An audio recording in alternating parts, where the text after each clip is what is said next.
If you're over 50 and struggle with hip or knee pain, it's highly likely that you have a weak gluteus medius.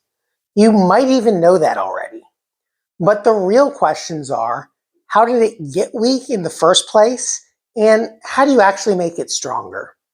In this video, I'll share the top 4 causes of gluteus medius weakness, plus practical solutions for each. Some of these might surprise you, so if you do learn something new, leave a comment below letting me know what clicked for you. Let's get started. Now, the gluteus medius, if you don't already know, is a muscle that sits right on the outside of the hip. And its function is to abduct the leg, meaning bringing it out to the side, or more practically, to balance your pelvis over top of one leg when you're standing on one foot. The gluteus medius has anterior fibers on the front, middle fibers right on the side, and posterior fibers in the back. And it's often these posterior fibers that get the weakest and cause the most problems. The posterior fibers, in addition to bringing the leg out to the side, also have a function to extend the hip and to externally rotate the hip, meaning moving it out that way. Your gluteus medius and a muscle underneath of it called your gluteus minimus work alongside the tensor fasciae lata, a little muscle on the front, to help balance you over one leg. Now, one of the most common causes of gluteus medius weakness is sitting with your legs crossed like this. This is especially common in women, one, because they're taught to cross their legs more when sitting, but also because women have a wider pelvis than men. And when you spend a lot of time with your legs crossed like this, especially sitting over the course of years or decades, that stretches the gluteus medius over the outside of the hip, and the muscle becomes posturally lengthened. The wider the pelvis, the more lengthened that becomes. And then when you go to stand on one leg where the muscle is in a shortened position, it's no longer strong in its shortened range. And so you'll often see a pelvic drop like that when people stand on one leg. And that's an indicator of gluteus medius weakness.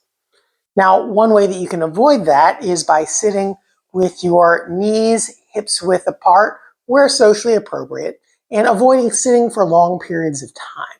Because when you're sitting for long periods of time, your hip is flexed, and if you go like this, it's also adducted, which stretches those posterior fibers of the gluteus medius across the hip. Additionally, when you're sleeping, if you're lying on your side and your knees come together, that also stretches the gluteus medius over the outside of the hip. So sleeping with a pillow between your knees can be helpful to prevent the knee from crossing over when you're lying on your side. Now, the next cause of gluteus medius weakness is tensor fasciae lata dominance. And again, the tensor fasciae lata sits right on the front side of the hip. Because the tensor fasciae lata is a hip flexor and internal rotator, along with an abductor, it often becomes dominant.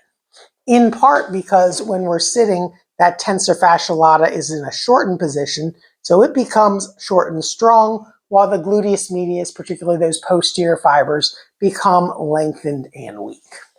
What that'll show up as is when you go to shift your weight onto one leg, as you shift from 2 legs onto one leg, you'll often feel that tensor fasciae lata kick in right there.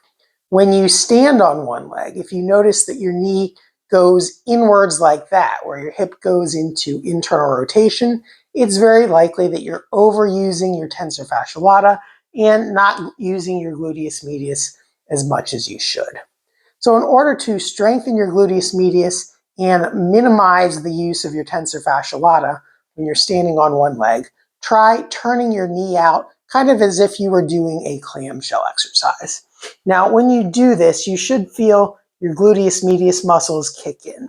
So really focus on feeling these muscles kick in and fire. And then once you do that, hold that hip external rotation position, keep the glutes squeezed, and then slowly shift your weight over onto that leg, trying to keep the glutes activated and keeping the knee turned out. Then as you shift the weight over onto one leg, try to lift the other leg up off the floor without letting your pelvis drop out to the side like that, or without losing the gluteus medius contraction and allowing your knee to go into hip internal rotation. So again, squeeze the glutes, do a slight turnout with your knee, really feel the squeeze there, shift the weight over onto one leg, and then as you're able, try to lift the other leg up off the floor. If you do need to hold on to something initially, do the glute squeeze, keep the knee turned out, and then use your hand for balance to help you stay supported. And then when you're able, let go without allowing that knee to drop down or allow your hip to drop. Now this brings us to the third cause of gluteus medius weakness, and this is one that people don't often think of. As you turn your knee out to the side like this, something happens with your foot. As you turn the knee up this way, you'll notice that the arch domes. And so if you have either stiffness in your ankle joint, in your talocrural joint, or if you have weakness in the foot or ankle muscles that prevent you from flattening your foot out, that'll create a situation where you're going into hip internal rotation, which will cause that TFL dominance and cause weakness of the gluteus medius, again, those posterior fibers. So in order to fix that, number one, you can focus on that same hip external rotation, single leg balance exercise, but trying to keep the arch domed as you're doing that. That helps to strengthen the little tiny muscles in your arch, as well as some of the muscles around the inside and outside of the ankle that prevent you from overpronating when you're walking. So dome the arch, turn out, activate the glutes, lift up, and then try and balance on one leg without allowing the knee to knock in or the pelvis to drop. Next, you need to have flexibility in the ankle joint, because if you can't step out over top of your foot, your body can find a way around that by turning the toes outwards and overpronating the foot. So you do need to have good flexibility in the ankle joint as well as in the calves. So one way to help mobilize the ankle joint is putting your foot up on a chair like this and doing a little bit of a rock back and forth this way. You can also use a towel or a stretching strap to help pull backwards on the front of the ankle while moving the knee back and forth. And this helps with the mobility of the ankle joint, as well as the flexibility of one of your deeper calf muscles called the soleus. After you've done that ankle mobilization and soleus stretch, we next need to stretch the more superficial calf muscle. The soleus does not cross the knee, so you can effectively stretch it with the knee bent on the chair like this. But to stretch the more superficial and longer calf muscle, the gastrocnemius, which does cross the knee, you need to have your knee straight while your heel is on the floor. To see this from the other side, it looks like this. Now note you want to keep your toes pointed straight ahead, and you don't want to allow your foot to flatten out like that, because that just plays into that overpronation problem.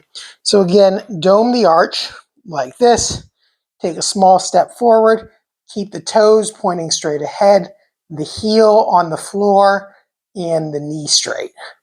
Once you get into that position, try to hold the stretch for at least 1 minute. This is much longer than people typically stretch, but a low load, long duration stretch is much more effective than a short, intense stretch. Now, the final cause of gluteus medius weakness, this is another one that people don't often think of, but this is a really, really common one that I see in the clinic. And that's a pinched nerve at L4, L5, or S1 in the lower back. Now, in the early stages, you might start to develop mild weakness of your hip muscles and or calf muscles without ever feeling lower back pain. And so this can kind of fly under the radar. Now, this is such a common problem that I've actually created another video all about it. It tells you more about the problem as well as how to strengthen your glutes and your calves with just one exercise. And you can check that video out over here. But before you go, if you found this one helpful, make sure to give it a like. And if you haven't already, subscribe to our channel so you get notified of our future tips. Thanks for watching, and I'll see you in the next one.